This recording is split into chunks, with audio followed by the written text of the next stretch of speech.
Class 6 chapter 3 प्रश्नावली 3.2 चल रही थी अपनी, ठीक है। इसका पहला क्वेश्चन कर लिया था उन्होंने, दूसरे क्वेश्चन के इसके अपने डी पार्ट तक कर लिए थे क्वेश्चन को, ठीक है। अब इसका ई पार्ट करते हैं।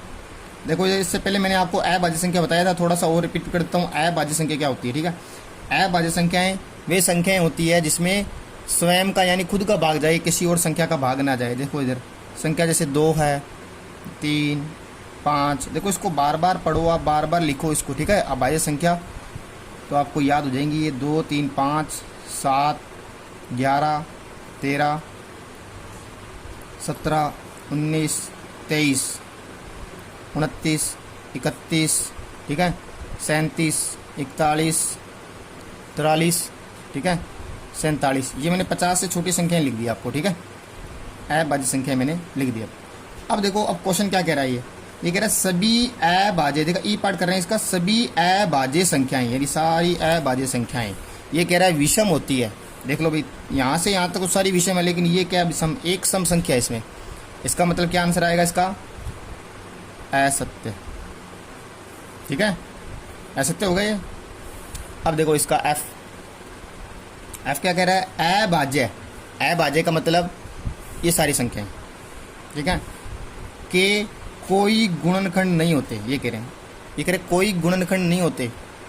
देखते हैं भी, अब देखो मैंने 2 लिखा तो 2 गुणा 1, ये तो उसका गुणनखंड है। 3 गुणा 1, 3, ये 3 का गुणनखंड है। यानी 5 लिखा, 5 गुणा 1, 5 का गुणनखंड है। यानी इसका मतलब ये तो गुणनखंड है।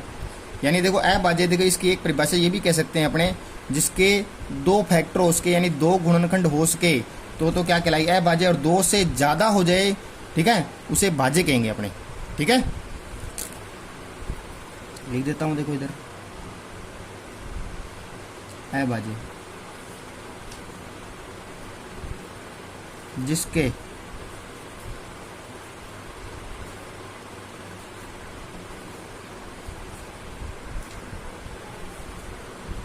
2 गुणनखंड हो, गुणनखंड, ठीक है, 2 गुणनखंड हो। कैसे, जैसे मान लो 2 है तो क्या लिख सकते हैं, 2 गुणा 1, इसके 2 गुणनखंड हो गए ना, इस तरीके के 2 गुणनखंड, ठीक है। ये मैंने एग्जांपल लिख दिया बीच में। और भाज्य संख्याएं जिसके 2 या 2 से अधिक, ठीक है, 2 या 2 से अधिक, वैसे मैंने 2 से अधिक, तो वो क्या होंगी, भाज्य संख्याएं, भाज्य संख्याएं होंगी, ठीक है। 2 से अधिक हो वो क्या होंगी, भाज्य संख्याएं। अब देखो इधर क्वेश्चन नंबर एफ, देखो समझ में आ गया। देखो इसके कोई गुणनखंड नहीं होती, इसके गुणनखंड हो रहे हैं, इसका मतलब ये क्या हो गया, असत्य, ठीक है। अब देखो इसका जी पार्ट, 2 अभाज्य संख्याओं का योग सदैव सम होता है। तो अपने 2 अभाज्य संख्याओं को जोड़ लेते हैं अभी।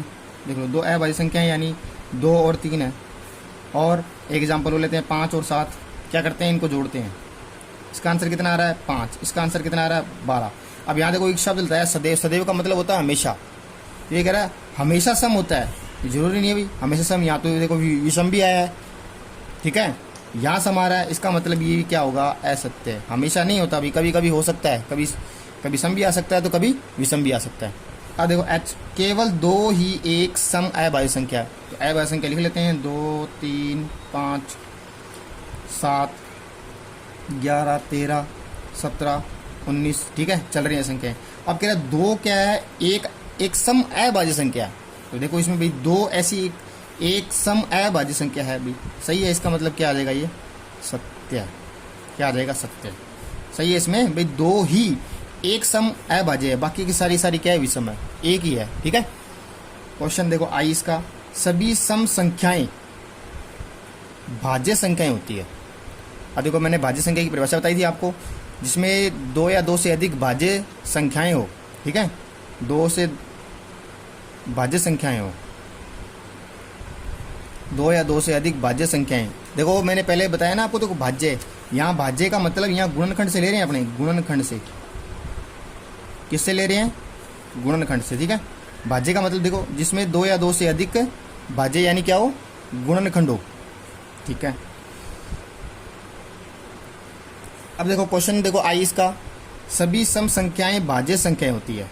क्या होती हैं, भाज्य संख्याएं होती है, सम संख्याएं। अपने क्या लिखे हैं, अपने संख्याएं लिख रहे हैं, देखो इधर सम संख्या लिख रहे हैं पहले। देखो सम, पहले अपने अभाज्य संख्या लिख रहे हैं, 2 3 5 7, ठीक है, 9, ठीक है, 11 13 17 19, ठीक है। ये तो क्या होगी, अभाज्य संख्याएं होगी नहीं। अब लिख रहे हैं अपने भाज्य संख्याएं। देखो इधर भाज्य संख्याएं देखो अपने होगी। इसके बाद देखो क्या रह गया था अपना 4, इधर क्या रह गया था 6, फिर 8, फिर देखो यहाँ पे ये 9 यहाँ लिख लेंगे, 9 10 12 15 16 18, ठीक है। ये तो क्या होगी, भाज्य होगी, और ये क्या होगी, अभाज्य, ठीक है, समझ गए।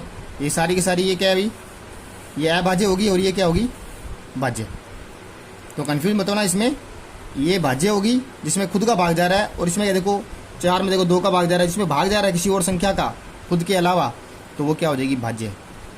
तो अब इसमें अपने को ये बताना है कि सम संख्याएं, ये कह रहा है सम संख्याएं ही भाज्य होंगी, विषम नहीं होगी। इस क्वेश्चन की लैंग्वेज ये है, लेकिन अपने देखते देखो इधर सम संख्याएं भाज्य है, हाँ भी भाज्य है। देखो 2 का भाग जा रहा है, इसमें 2 और 3 का जा रहा है, ठीक है, ये भी भाज्य है। देखो ये देखो 9 तो क्या है, विषम संख्याएं हैं, तो ये भी तो क्या है, भाज्य हैं। 3 3 9, 3 का भाग जा रहा है। और देखो यहाँ पे 15, देखो ये विषम संख्या है, लेकिन इसमें भी क्या आ रहा है, भाज्य है भाई ये भी, ठीक है। तो इसका मतलब ये क्या हो गया, असत्य हो गया, ठीक है। अगर ऐसा होता है ना सभी सम और विषम संख्याएं भाज्य होती है तो सत्य होता है इसका। देखो आई, देखो इसका क्वेश्चन आई होगा जे, देखो इसको, 2 सम संख्याओं का गुणनफल, 2 सम संख्याओं का गुणनफल सदैव सम संख्या होता है। सदैव क्या होता है, सम संख्या होता है। 2 सम संख्याओं का गुणनफल सदैव सम संख्या होता है। तो गुणा करके देख लेते हैं अभी अपने 2 सम संख्याओं का। तो देखो 2 सम संख्याएं गुणा कर लेते हैं, कितना आ रहा है, 8 आ रहा है, ठीक है। और सम संख्या कौन सी है, 6 ले लो, 6 और 2 12, सम ही आ रहा है। इसका मतलब क्या हो जाएगा, ये सत्य हो, सदैव क्या आ रहा है, सम ही आ रहा है इसमें। अब देखो इसको क्वेश्चन नंबर 3 देखो इसका। अगर इसको देखो ये आपको क्वेश्चन समझ में ना आए तो भाज्य हो रहा है, भाज्य में कंफ्यूज हो, तो आप क्या करो, इस वीडियो को बार बार 2 बार 3 बार 4 बार देखो इसको, ठीक है, अच्छी तरह समझ में आ जाएगा आपको। देखो तीसरा क्वेश्चन देखो क्या कह रहा है,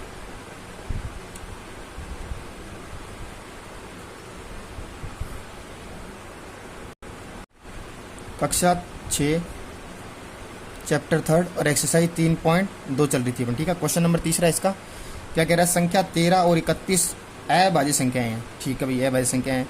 इन दोनों संख्याओं में 2 अंक जैसे 1 और 3 है, ठीक है। 100 तक की संख्याएं ऐसे अन्य युग्म ज्ञात कीजिए, यानी इस तरीके का युग्म बताने हैं अपने को, जोड़े बताने हैं, ठीक है, जिसमें अभाज्य संख्या हो और उसका जो उल्टा हो ना वो भी क्या हो, अभाज्य संख्या ही हो, ठीक है। जैसे मान लो, अब देखो इसको करने के लिए पहले अपने अभाज्य संख्या लिखते हैं, 2 3 5 7, ठीक है, 9 नहीं होगा, 11 13 17 19, ठीक है, 23 29 31 37 41 और 43 47, ठीक है। इस तरीके की संख्याएं चल रही है ये। अब देखो इसमें से कुछ उदाहरण लेते हैं। वैसे देखो इसने बोला है 100 तक की, इसलिए 100 तक की संख्याएं में हो गई हैं। देखो इधर ये 13 और 31। अब उसके बाद देखो अपने थोड़े से ऐसे लिखते हैं, देखो 17 और 17 का उल्टा क्या, 71। 71 देखो क्या है, अभाज्य दोनों, इसका मतलब ये होगा इसका, ठीक है। मैं इधर देखो आंसर लिख रहा हूँ जो होने वाले हैं और इधर क्या नहीं होने वाले। अब देखो इधर 19 है, 19 देखो 91, 91 तो क्या है, भाज्य संख्या है ये, इसका मतलब ये नहीं होगा, ठीक है। ये आपको समझाने के लिए लिख रहा हूँ, ठीक है। आंसर अपना ये है। अब देखो इधर 23 को मैं लिखा, बाद में 32 उल्टा हो गया ना इसका, ये भी नहीं होगा अभी। 32 तो क्या है, भाज्य संख्या है, ठीक है। और देख लेते हैं मैंने, देखो 29 को मैंने लिखा 92, ये भी नहीं है अभी। अब यहाँ देखो 37 देखते हैं। अब 37 का उल्टा देखो 73 है, दोनों अभाज्य संख्या है, ठीक है। और देखो इसका 79, ठीक है, और ये 97, ये भी क्या है, इसकी अभाज्य संख्याएं हैं। इसके जो क्या है जोड़े हैं, इसके जो पेयर है इसके जो युग्म है वो भी क्या है, अभाज्य संख्या है। ठीक है, तो देखो अब 97 तक पहुंच गए, यानी 100 तक ये लास्ट संख्या, यानी 3 ही होंगी, एक ही हो जाएंगी, 3 ही हो जाएंगी। ठीक है, तो ये आपका क्या हो जाएगा आंसर।